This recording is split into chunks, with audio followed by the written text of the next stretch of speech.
Kericuhan yang terjadi antara pengunjuk rasa dengan pihak kepolisian saat aksi demonstrasi yang dilakukan di depan gerbang pembangkit listrik tenaga uap 1, Desa Kancikulon, Kecamatan Asna Jayapura, Kabupaten Cirebon, berujung saling tuntut.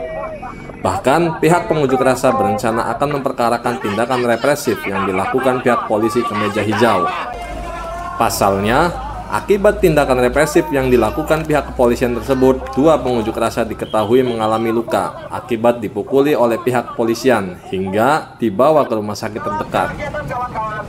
Sementara itu, pihak kepolisian mengaku siap menghadapi tuntutan dari pengunjuk rasa, bahkan akan melaporkan balik karena sudah melecehkan institusi negara dengan kata-kata kasar.